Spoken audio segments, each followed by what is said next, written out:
So it's been a little while since I did a Polestar 2 related video, but I just had a notification that the new software update is available, so I thought I'd do a little review of this because it's supposedly a game changer. I'm not too sure, but let's roll the intro. I'll talk to you about the current software version I have and a couple of things I've noticed and things that still seem to be intermittent issues, and then I'll leave the software to update overnight, and then when I go out for a little drive in the morning, we'll have a look, see how it's performing or not.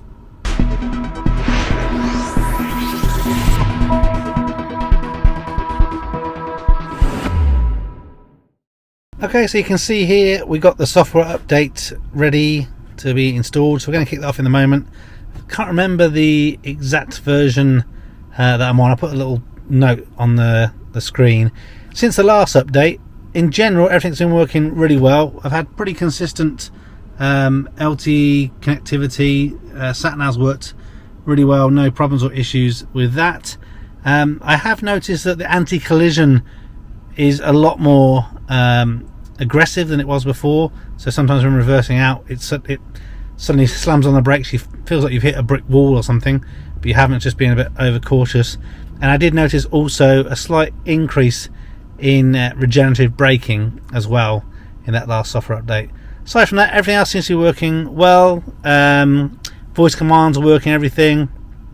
The one little niggly thing I still have sometimes, and I'll try and demonstrate it here, when I go into reverse I have it set so that my mirrors dip, and then when I go into drive like this, they come back up, and this time it's done it, but they often get stuck down, and you don't notice till you're driving along, and then you have to press the button to go back to whatever setting you had, and then they go back up, but that's not happened this time. So the one thing that that's another thing that I don't like. I want a blue car here, not a white one, and I don't want a black one there either. I want a blue one. That's the other thing actually that also happened in the last software update. You've got the map view, and then you have this kind of driving view, and we used to have one that was in between this, that had the car in the middle, but that's gone, and that used to be my favourite screen, so I don't know if that will come back. But the big thing that everyone's pretty exciting about is right now we have this crappy driver performance thing. Today it's actually reading something semi-reasonable. Quite often here it says my average speed is like 288 miles per hour or something. This screen is an absolute waste of time, but in the new update we're supposed to have this new screen. It's like an efficiency helper thing. I don't know, but we'll kick off the install, and then I'll come back, see what it looks like, drive the car, and let you know what I think.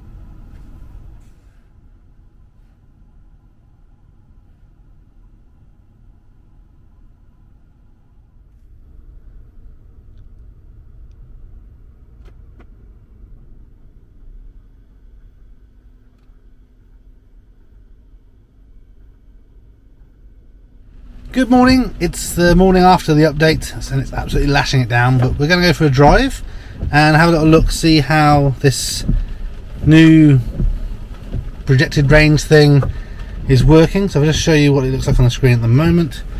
So on the main dash we have a 200-mile range estimate. If you look on here, it's currently saying 190. That'd be because obviously it's quite cold outside, only 9 degrees centigrade.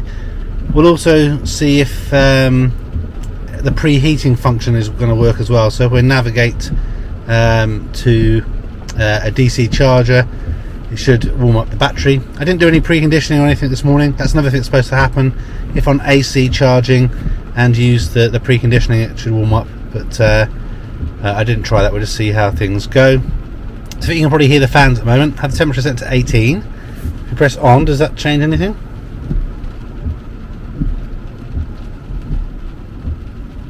Hasn't seemed to have changed the volume of the heating. Oh, no, it has gone down a little bit, I think. Yeah, the heating fan has gone right down. So yeah, we'll see how things are in terms of our economy and the trip we're going on. So 37-mile trip, but I've got to do about 15 to 30 miles to pick up my mate for where we're going today, which will be in another video. But yeah, keep an eye on this range thing as we go along, and I'll let you know my thoughts at the end on this update, if it's actually made the car feel any better. We can just see in here, settings. Just confirm what version we're on. There we go. We can just look at the release notes. And so we've got the range assistant, eco climate, cold climate battery information as we mentioned, preheating for DC, improved battery conditioning for climate, charging on AC, improved regenerative braking. That'd be interesting because it was a regen braking that I noticed on the last update was quite significantly different. Optimised use of heat losses to improve battery heating or whatever, and charge stability improvements. So I have read some people have got more consistent charging speeds now since this update as well. So let's get going, and yeah, let's see what this does. So this is something I've not seen on there before. Passenger airbag on. Don't ever remember seeing that pop up on the screen before.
The good news is everything seems to be working the way it is expected to. Sorry about the banging and crashing in the back. I've got the dog crate in there at the moment.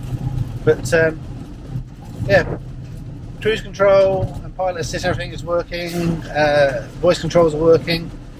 Still no change to the effectiveness of those side mirrors adjusting when you want them to. Still seems a bit hit and miss. But this range assistant, I'm not sure what the benefit of it is really. I think it's a slightly more useful screen than we had on the last one. That last screen was a complete waste of time. This one, I think, just shows you even more that the gasometer on the main dash is way out of whack. I still rely most of the time, I think, on the Google Maps, because that actually is pretty much spot on.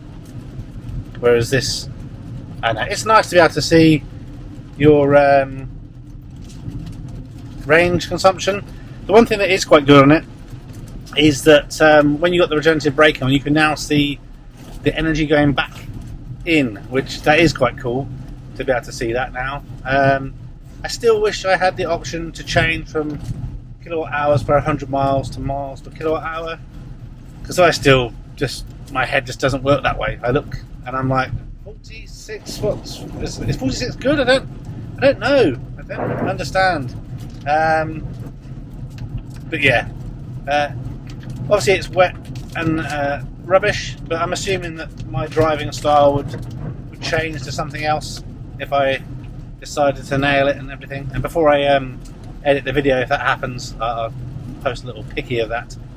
But yeah, right now, again, it's only 9 degrees centigrade. I'm doing 40 and a 40, and it says 57 kilowatt hours per 100 miles and a projected range of 130, whereas on the dash it says 190 miles of range. So it's still saying that my speed is equaling low consumption, driving style is calm, and climate control is also low consumption.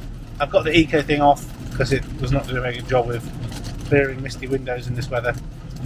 But yeah, it's something. The regenerative braking actually, it doesn't feel as harsh as it did on the previous update. I'm not sure if they've tweaked it back or not, but when I lift off, I don't know. I don't think it's more aggressive than before. About the same really, but yeah. Good news is update worked over the air, no problems, all good. So yeah, let me know what you think. If you've got the update already, if it's caused you any problems. I still think that Polestar are lagging behind in terms of the software piece. The app isn't that great and isn't that reliable, and yeah, I feel like they're doing more regular software updates and stuff that's actually beneficial to what the customers have asked for. They asked for feedback on the Facebook group, and you kind of poll the things that you'd like to see change. They could probably do a slightly better job of that, but still love the car. I still need to do a video, which I'll do when I've had the car a year probably. Still very happy with the car, no regrets. Works really well, and yeah, a pleasure to drive. And actually I think the efficiency is pretty good. This is the dual motor performance pack on it, and yeah, I think it looks great, drives great. Who doesn't love gold seatbelts? So if you like the video, please consider liking the video, much appreciated. Helps the channel out, gets recognised by the Google, YouTube algorithms, and if you haven't done already, please consider subscribing, pressing the bell notification icon for other Polestar videos, geek videos, tech, all sorts of other stuff on the Spectrum Geeks channel. Thanks very much for watching. Until next time, bye for now.